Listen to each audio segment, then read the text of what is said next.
This is Head Busting Boxing, and we are back in the house. And we're going to jump into this Boxing Voice interview. I will be putting the link in the description. It's an interview that the Boxing Voice did with Keith Thurman, and they asked him all sorts of questions. We're just going to deal with a couple of them, and I'm going to play the audio, let you hear what Keith says, then I'm going to respond to it. All right, come on, let's go. Not sure that I would go and have 3 fights this year.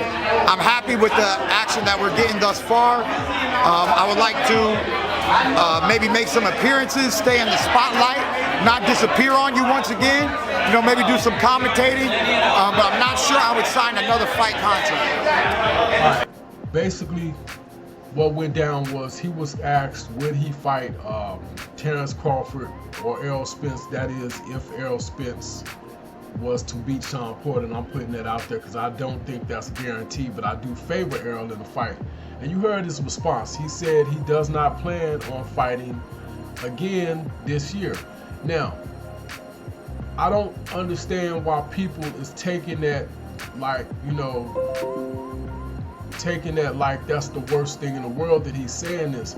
Because, okay, let's examine things for what they are. At this point, do we know when Errol Spence and Shawn Porter is going to fight? Yes, we do. According to what's being reported, Errol Spence Jr. and Shawn Porter are fighting on September the 22nd. Now, check me in the comment section, you know, if I'm wrong, you know, give me the date, whatever. But from what I understand, they're fighting September the 22nd. Now, if that is correct, then he would not be fighting the winner of that fight, which most people will say would be Errol Spence, but he would not be fighting the winner of that fight until probably at the earliest, the beginning of next year, whether you would say January, February, whatever. But that fight would not take place at the earliest until, like I said, January, February. Okay, do we know when Terrence Crawford is fighting next? Yes, we do. It was put out there, I believe, yesterday that he will be fighting on October the 18th. That's even further into the year. So, if he beat Manny Pacquiao and Terrence Crawford is successful in his fight, is it possible that they would fight by December? Highly unlikely. So why is everybody getting upset that he's saying he's not fighting again, especially not against either one of those guys, until 2020? He couldn't fight either one of those guys in 2019, even if he wanted to. Now, the Terrence Crawford fight could be a tough fight. Maybe it is, maybe it's not. He's fighting Eligitus, I can't pronounce his name, Kalabakis, something of that nature. Supposedly a heavy hitter. I've seen like 1 or 2 of his fights. A heavy hitter, but at the same time, most people expect him to win that fight easy. But it would have to be extremely easy for him to go from fighting in October to fighting December. That fight would not happen regardless. And the Terrence Crawford Shawn Porter, the Errol Spence Shawn Porter fight is expected to be a tough fight. Errol wouldn't be fighting him by December anyway. It's not happening.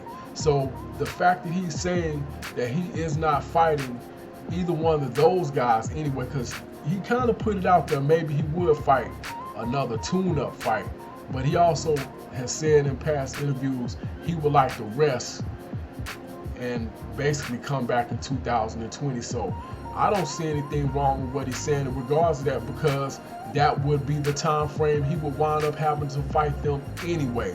So let's move on to what else he has to say. I don't know what his beef is, you know. I don't know what the beef is. I don't know what his beef is, you know. What's his beef? You know I'm a one-time fan, but the energy's different when the name Earl gets brought up. Like, you used to be like, don't duck me. I got to, I ain't afraid to let it go. But when it's early, like 2020, we got to think about it. We got to see what's out there. Well, first off, it just ain't the same Thurman. Let's be real. You heard, let's be real. When did Errol hit the scene? How much money was Keith Thurman making? I had too much opportunities, and he's back, he's on my tail end. And why am I gonna fight the best fight out there today when I can fight it tomorrow for more money? I don't have Floyd Mayweather. Hey, do I get Floyd Mayweather? Tell me, pimp. No. Oh man, see? All right, let's address what he said. Now, people ask why this, well, he was asked why does Errol Spence hate him. To me, that's irrelevant. But I did agree with some of the stuff he said in the response, though. Not saying that Errol Spence is jealous of him. To me, that's whatever. But as far as the situation that Keith was in several years ago, Keith was put in a position where he had to basically prove himself in arguably the toughest division that was, out at the time. Like the welterweight division been stacked. This isn't something that just occurred. So he got the WBA belt, then he got the Super WBA belt or whatever. And he went to Unify. He won the belt, the WBC and the WBA belt. He also defended his title against Sean Porter. He's fought stiffer competition at welterweight. I'm not talking about, because Terrence and Danny, they both came up from 140 or below. So at welterweight, he does have the best resume outside of Manny Pacquiao, who's been fighting for like 20 years. So you can't even put them in the same category, even if you wanted to, because he's only been fighting for like half the time of Pacquiao. So he's making a point. When this man was 26, 27, at that point, he's trying to establish a name. He's not in that same boat anymore.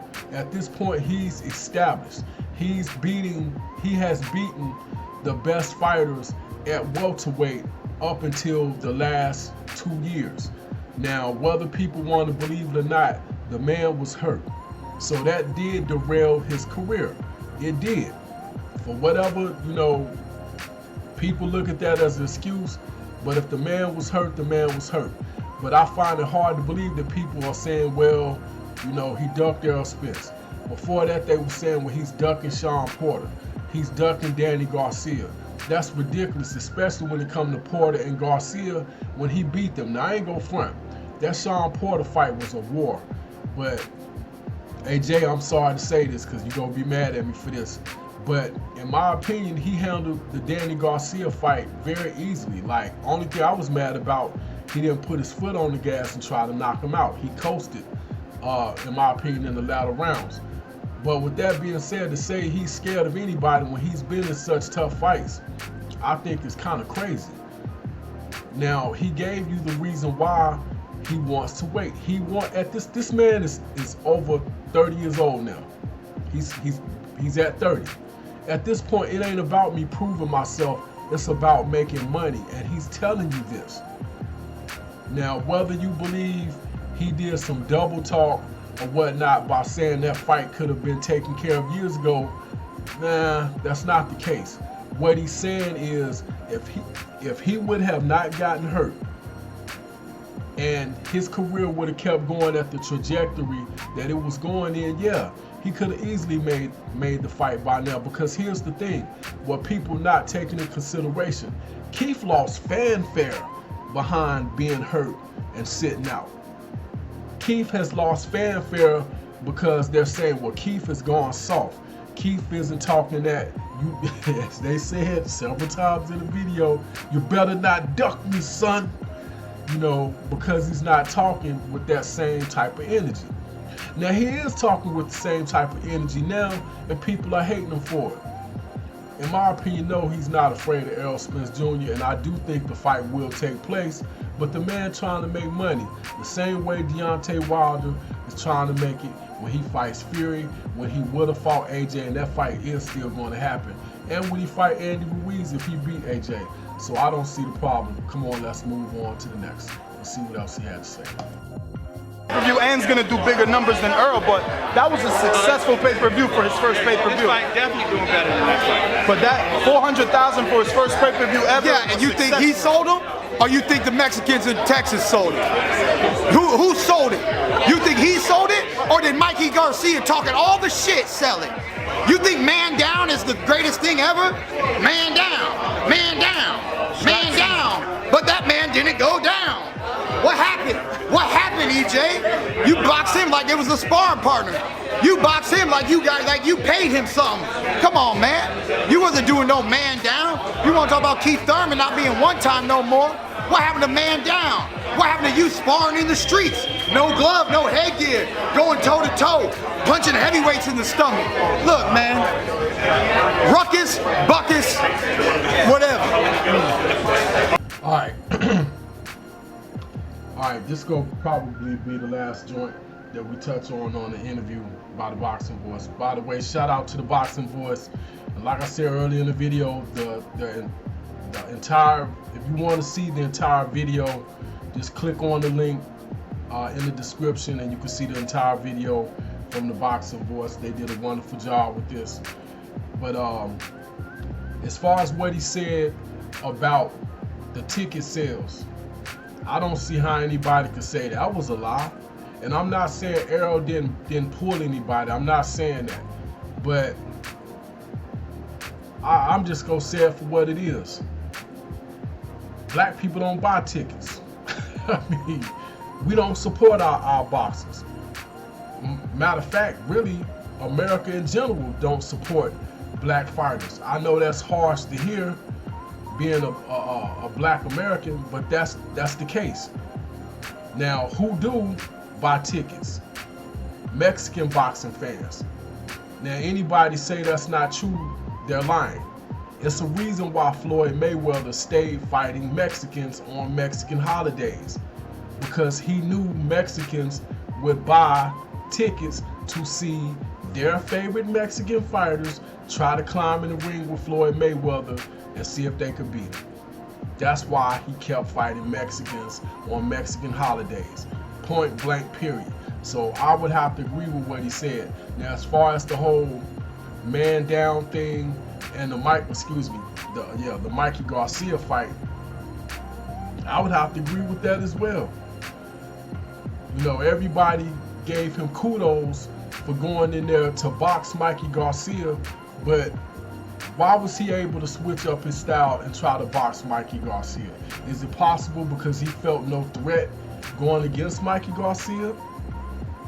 And newsflash, whether people want to believe this or not, he tried to knock Mikey Garcia out later on in the fight. That boxing stuff, yeah, he did that the first 5 or 6 rounds, maybe even 7.